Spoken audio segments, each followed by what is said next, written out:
Les amis, bonjour, j'espère que vous allez bien et que tout se passe pour le mieux pour vous. On va parler un petit peu football, on va parler un petit peu équipe de France, on va parler des fêtes.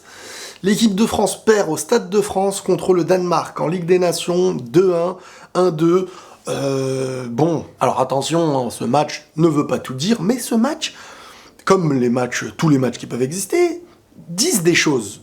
Ils expliquent des choses. Alors, on est en fin de saison, les joueurs sont rincés, les joueurs ne donnent pas leur vie dans ce genre de match-là, même si beaucoup de remplaçants veulent prouver.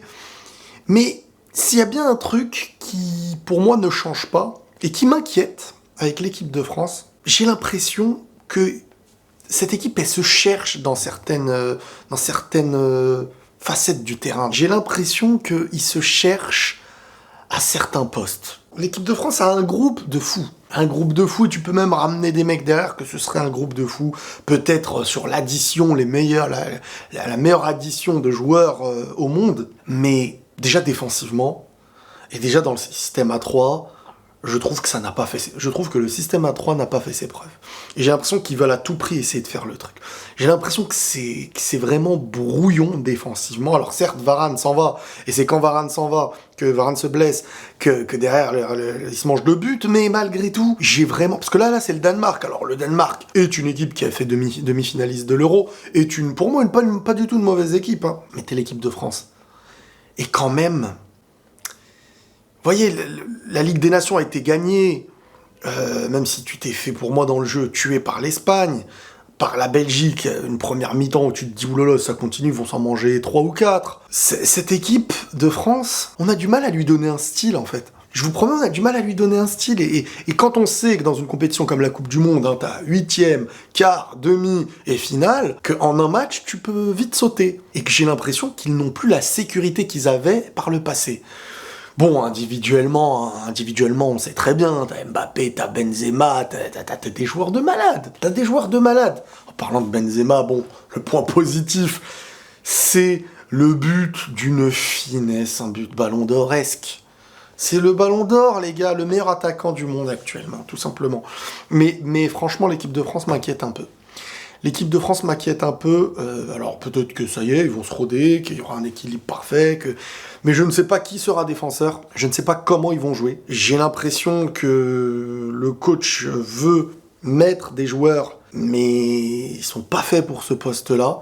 Coman, c'est bien sympa dans son profil, alors qu'offensivement il est hyper chaud, mais dans son profil, Enfin, je sais pas, le mec, s'il est pas là, tu fais comment? Tu chamboules le système, tu mets qui? Tu mets Pavard. Donc offensivement, ça va plus du tout être le même apport. Est-ce que ça va pas chambouler tout? J'ai beaucoup aimé l'entrée d'Nkunku, hein, franchement. Combinaison avec Benzema, le mec sait jouer avec les grands. Ça, c'est clair. Non, je dirais pas non au Real, lui ou Gnabry. J'ai pas envie de Sterling, par contre, au Real. Bref. Simplement pour vous dire que j'ai une inquiétude défensivement pour la France. J'ai une inquiétude pour l'équipe de France en défense. Offensivement, je m'inquiète pas. Milieu, ils ont un gros milieu. Tchouaméni, Kanté, il y a du Camavinga possible à prendre. Enfin, offensivement aussi, t'as des Dembélé si tu veux prendre, Nkunku, Ben Yedder, Giroud, il ferait du bien aussi. Enfin bref, offensivement, on sait très bien ce que c'est. Mais je trouve qu'il n'y a pas un équilibre défensif depuis. Ils se cherchent, ils n'arrivent pas, et je trouve que Koundé n'est pas sérieux avec l'équipe de France. Alors il joue pas à son poste, tu me diras. Et puis il faut pas oublier que il faut commencer à faire en sorte que cette équipe a l'habitude de jouer avec un système et de pas toujours tester. Parce que les individualités aident, font des choses. Elles ont fait vraiment la différence sur la Ligue des Nations dernière. Mais honnêtement, quand je vois l'Espagne, comment elle joue au football, même les Pays-Bas et tout là, ce qu'ils ont montré. Bon, comme je vous dis, attention, tout ça ne veut pas forcément dire qu'au mois de novembre, décembre, ça va être la même chose. Mais quand même, ce truc de l'équipe de France qui n'est pas rassurante défensivement et qui encaisse des buts, bah, ça date pas de ce match-là non plus, quoi. Et là où certains étaient des tauliers, et tu t'avais un duo défensif, t'avais ceci, sur les ailes, tu savais qui était là, t'as 3 ou 4 joueurs, voire 5 postes où tu sais pas qui va être là. Là, t'as la certitude d'avoir qui en équipe de France? D'avoir Benzema, d'avoir Mbappé, d'avoir Griezmann, d'avoir Kanté quand il est physiquement présent, qu'il est en bonne santé, quoi, et Varane et Lloris. Alors que Maignan pourrait jouer, hein, mais bon, capitaine et tout, bon, on sait que ça va pas changer. Le reste Il y a des joueurs, tu penses qu'ils vont être là. Mais tu mets qui avec Varane? Tu mets Kipembe? Tu mets Koundé? Enfin, Koundé dans l'axe, c'est mort. Deschamps ne le mettra pas dans l'axe. Il va le mettre soit sur le côté droit, si une défense à 3, soit il remettra Kipembe. Même si Kipembe, pour moi, n'est pas la valeur sûre qu'il l'était un peu plus il y a quelques temps, je pense que ça reste mieux que... Enfin, moi, j'aurais aimé voir Konaté, par exemple. J'aurais aimé que des joueurs comme ça qui, pour moi, peuvent s'imposer. Saliba, avec le temps aussi, je pense qu'il va gagner du temps de jeu. Mais honnêtement, déjà, Varane, alors, ça reste malgré tout un taulier en équipe de France. Mais on n'est plus aussi rassuré avec lui qu'avant. Certes, dans ce match-là, il sort, ça chamboule tout. Mais je vous le dis clairement, entre Tchouaméni, Kanté, Pogba, Rabiot, qui va vraiment être titulaire? Alors, on se dit, ça va être Kanté, Pogba pour l'assurance, mais... Chouameni, pour moi, est en train de marquer des points de fou dans une assurance Enfin, il assure balle au pied, défensivement, il récupère aussi, il récupère beaucoup de ballons. Il est fin, il est juste, il fait les bons choix. Bon, devant, t'as Benzema, Mbappé, Griezmann, ça va pas changer.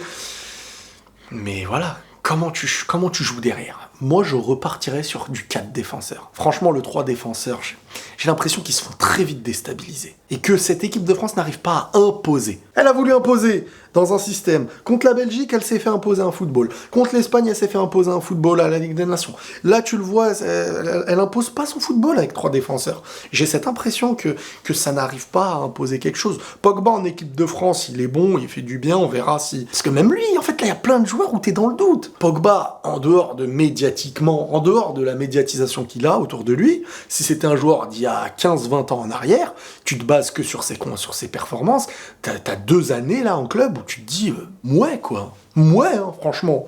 Donc là, tu vas avoir qui en titulaire? Pogba, Kanté? Logiquement, Pogba il sera pas sur le banc, je pense. Ou Pogba, Kanté, Tchouaméni? On verra, j'espère qu'ils seront en forme sur le moment de la compète.